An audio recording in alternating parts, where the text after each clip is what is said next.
3 days. It's just 3 days, guys. That's all it took. Now, the election of Donald Trump as president has unleashed a wave of tension and hostility across the nation. And this is the latest disturbing incident. A Trump supporter harassing a woman, invading her personal space, and goading her into a reaction. This is unacceptable. Welcome back to my channel. If you're new here, then don't forget to subscribe, turn on your notification bell so that you don't have to miss on any of my videos. And don't forget to give this video a thumbs up by tapping on the like button. Now, this here is about the toxic climate that's been perpetuated by Trump's rhetoric and actions. Research has shown that Trump's supporters often exhibit authoritarian and socially dominant tendencies, which can lead to aggressive behavior towards those who disagree with them. The victim in this video, who is a sister, is just the latest target of this hate-fueled harassment. It's a stark reminder of why many people, especially from marginalized communities, fear the Trump presidency. This is the reason why. We're talking about the racism, sexism, and xenophobia that Trump has emboldened are now out in the open. We're just talking about 3 days, guys, and this is happening. With that said, let's take a look at the videos because many people have reacted to this. There are lots of videos and I'll just share some in this video. So let's take a look at the videos as different people share their thoughts on this. I will be right back. What's that? Anyone is on? This is funny to watch. One more time. One more time. Yeah, I'm gonna let your guy come to my shit. Don't do shit. What's up, right? Just get you off. We don't talk. I'm taking a tea. Hey, yo. For all you fake tough guy wannabe MAGA men, whether you're Latino or white, wherever it is that you call yourselves or whatever it is you want to be, I'm letting you know, if you think you're going to be pulling that, I and every black man I know and every black man they know, we here to force you to find and to take back your righteous minds. Because obviously, you have lost it. It has barely been 24 hours since Donald Trump has become president, and a handful has already happened. A Latino Trump supporter has already got deported. A black man who was also a Trump supporter got by a cop. A Latino family in the outskirts of Texas who are also Trump supporters sent their little kids to go play with the white Trump supporters' kids. One of the Trump supporters came out of the house there to make them run off and told them to go back to their country. And to top it all off, my Chinese auntie, who I'm well acquainted with, I went to go pick up some dumplings at a store and she's telling me how just yesterday a Trump supporter told her to go back to her country when she was at the grocery store. She said verbatim, "Go back to China, you." She told me she never experienced that level of racism until yesterday. A Korean woman also in Texas just yesterday got a triple combo to the face by a Trump supporter who happened to be wearing a Confederate belt. All of that happened in just 24 hours. And that's not even all of it. That's only some of it. Y'all gonna learn today. Y'all gonna find out real quick why 86% of the black votes are Democrats. Y'all gonna find out real quick. I don't know why us black people have to keep telling you this. Y'all are not white. I repeat, you are not white. They are not voting for you. They are voting for them. They've always been voting for them. Give it a few months. Just give it. Y'all gonna wish y'all didn't vote for that nigga. Y'all gonna wish. This is what we're not going to do. Yeah, y'all feeling emboldened, white men, Latino men, and especially at this white Latino intersectionality right here. Y'all are feeling emboldened right now, right? But see, this is what we're not going to do because it will be on sight. Ecuadorian, huh? Let me tell you what no man has ever said. No man has ever told a woman you need a man to put you in your place. That is only something that little boys masquerading as men say. And he's not Tyrone from the hood. See, that's what it is with racists and bigots. They think they be on to something. They just show their ignorance because obviously he's never listened to the words to Erykah Badu's song, Tyrone. Now, let's have a reality check. because some of you all are feeling so emboldened to be up in black women's face because you're basing our response on the 21% of these rocket raccoons that supported Donald Trump. A warning, a word of advice, call it as you will, but you're most likely to run into one of these 77% of black men who voted for Kamala Harris and voted in a line with black women. See, here's the thing. This 77% of black men, we want to test out some theories. And one of those theories is if you know 6 people that care about you enough to put on a black suit and march in step for about 50 feet. And before some of y'all think it's just a game, understand that some of us keep it on standby. For it is better to be judged by 12, my grandmother taught me, than to be carried by 6. Now, round and find out. Ladies, be careful, because these men, after they seen the stats. So, I know I wouldn't let that happen. I'm not finna let no man somebody's face like that. I may take off and take flight and mind my own business. You ain't gotta thank me. I'm just gonna keep pushing, but I'm not finna sit there and let no man be in a woman's face like that. But all I'm saying is, ladies, y'all be careful out there, especially y'all single ladies that voted for Kamala. These supporters be on some dough. Y'all be careful. That's me being on a serious note. I don't hate no women, whether y'all vote for Kamala or not, but I couldn't let that happen. If I was a stranger on the street and I didn't know you, I'm not finna let no man be in your face like that. But if you have to thank me, I would tell you to take me to Applebee's, to treat me to Applebee's. I'll take that. But y'all be careful though, on a serious note. You won't do. You won't, because you won't speak up when they out here, sons. You ain't spoke up when they out here making videos talking about us being. You're the type that'll condone this. Because when I speak out against this thing here, this is what I got told. And then they telling women to divorce their husbands because she lost an election.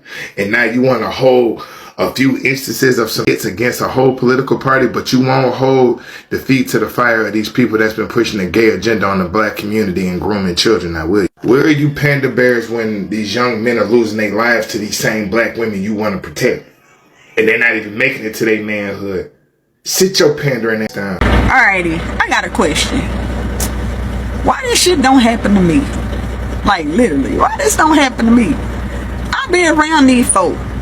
Now I know when to speak and I know when not to speak, but when your vibrations are high, you won't have these issues. This is how I know this is a low vibrating ass female, because a real lady, first of all, ain't finna argue with no low vibrational man. That's the first thing. The second thing is, even I know when to exit. Sometimes you need to observe your surroundings. See, this is my thing. I'm hard. Oh, I'm hard. I done box dudes. Hands up. No problem. I come from a different era. But I also know when to retreat. Every war ain't meant to be fought. Every battle doesn't have a plan. But I will tell you this. Y'all better learn when it's time to retreat. This young lady put herself in harm's way because of her ignorance. You standing up for what? You ain't swung, you ain't did nothing. You ain't doing nothing but, they ain't doing nothing but transferring energies. Negative energy to negative energy. That's all that's going on. But when your vibrations is high, your energy is high, that man would have never came nowhere near her. Y'all need to go somewhere and meditate. This is to the black women out here, because y'all finna play the dummy. You better learn when to show up. You better learn when to leave. See, you need to know fight or flight. That wasn't even worth fighting. I would have left. You want to know why? Because first of all, my peace. And what if you would have got beat up? What if you would have got beat up? Then you're gonna be saying, oh, it wasn't no black man to protect me. Well, hell, even I know not to put myself in harm's way. Pick and choose your battles wisely. Cause this one is stupid and it's ignorant. That part. Okay, forgive me because I'm outside. But yeah, it hasn't even been 2 days yet. They've already started.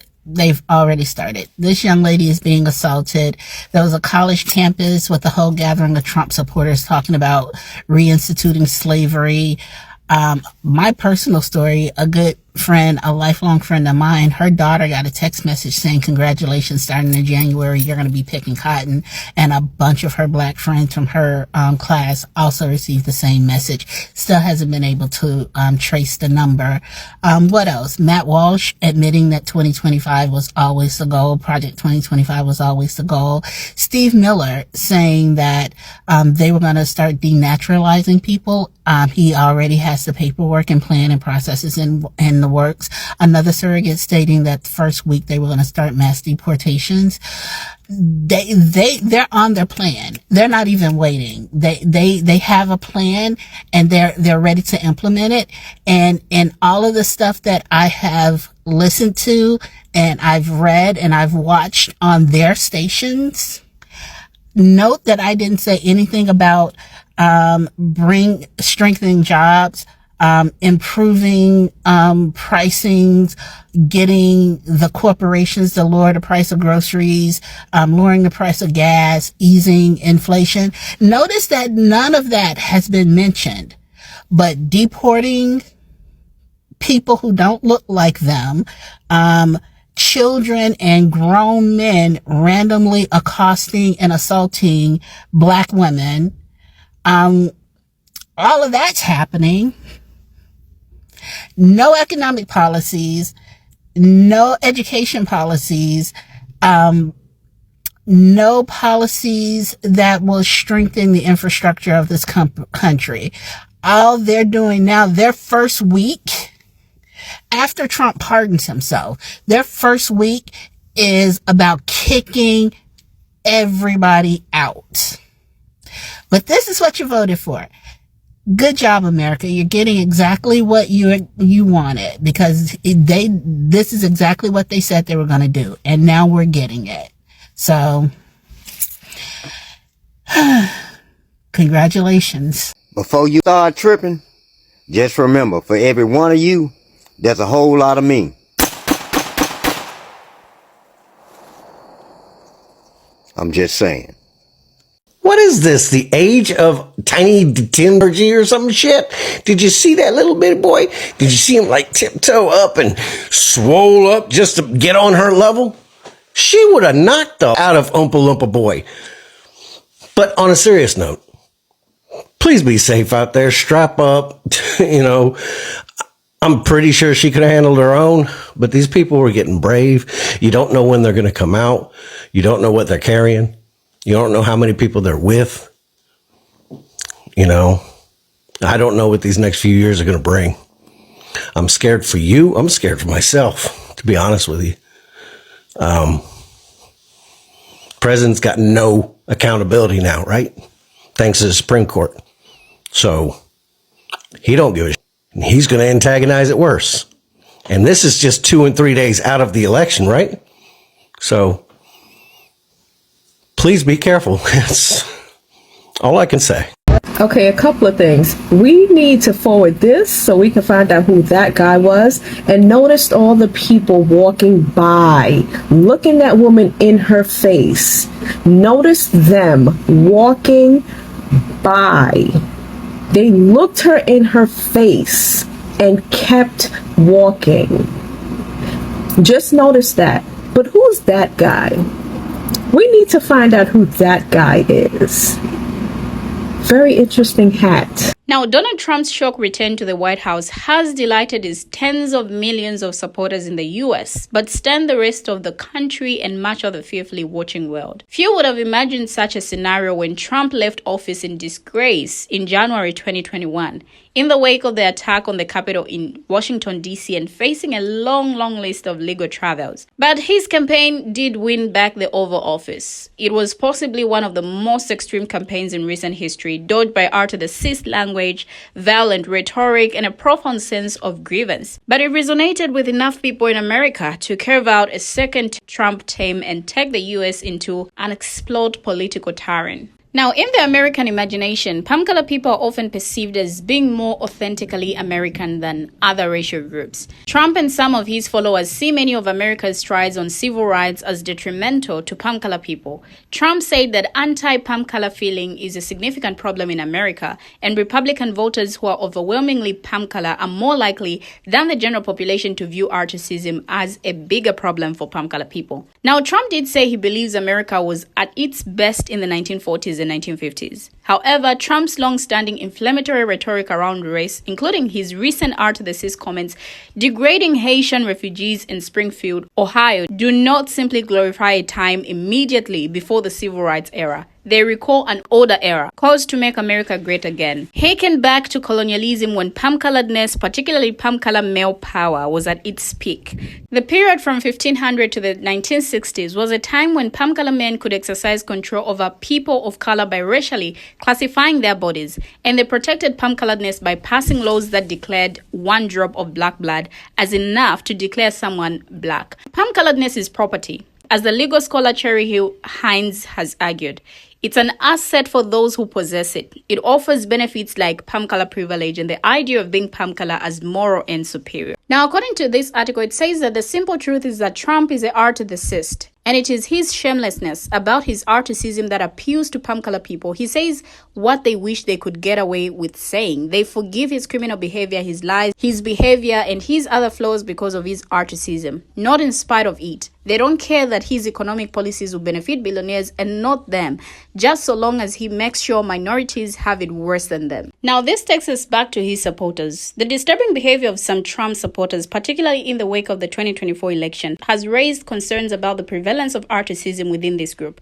While it's essential to avoid generalizations, but research suggests that Trump's support is linked to authoritarianism, social dominance, orientation, prejudice, intergroup contact, and relative deprivation. Now, Trump's rhetoric often appeals to individuals with authoritarian tendencies, characterized by strict obedience to authority and a lack of concern for others' opinions or needs. Now, this mindset is more common among right-wing individuals and can lead to aggression toward those perceived as outsiders. Social dominance orientation, a preference for societal hierarchies, also plays a role, with Trump's speeches often emphasizing distinctions between high-status and low-status groups. Now, prejudice against ethnic and religious minorities is a factor among some Trump supporters. Research shows that support for Trump is correlated with modern racism, and his speeches often contain coded language that appeals to bigoted views. Trump's palm color supporters tend to have less contact with minorities, which can contribute to prejudice. Now, economic concerns such as job losses to Mexico and China also drive support for Trump. However, this sentiment is often rooted in relative deprivation, where individuals feel entitled to success but perceive others as receiving unfair advantages. Now, studies have consistently shown that Trump's support is linked to racist and sexist attitudes. For example, a 2016 survey found that high authoritarians greatly favor Trump, and counties that hosted Trump campaign rallies saw hate crime rates more than double compared to similar counties that did not host rallies. Talking about the behavior of Trump supporters, authorities across the United States are investigating after racist text messages, some with references to slave catchers and picking cotton, have been received by children, college students, and working professionals from unrecognized phone numbers in the wake of the presidential election. Now, the NAACP president warned Thursday of possible broader implications of the hate-filled rhetoric reported in states including Alabama, Georgia, Maryland, Michigan, New Jersey, New York, and South Carolina. Now, attorneys general from Virginia to Louisiana to Nevada are condemning the messages and vowing to root out their senders. The unfortunate reality of electing a president who historically has embraced and at times encouraged hate is unfolding before our eyes, NIACP CEO Director Johnson said. Now, these messages represent an alarming increase in vile and abhorrent rhetoric from R to the cis groups across the country, who now feel emboldened to spread hate and stroke the flames of fear that many of us are feeling after Tuesday's election results. Now, Donald Trump's presidential campaign has absolutely nothing to do with these next messages. Its spokesperson said it was not immediately clear who sent the messages, and there is no complete list of whom they were delivered to. CNN has reached out to the Federal Communications Commission and Text Now, a free text messaging app that plans to shut down accounts involved in the R to the cis messages, its spokesperson told NBC News. Now, all these are examples of what will be happening, but what do my viewers have to say? Share your thoughts as well in the comment section. Thank you for always watching, and see you in my next video as I bring you another interesting video.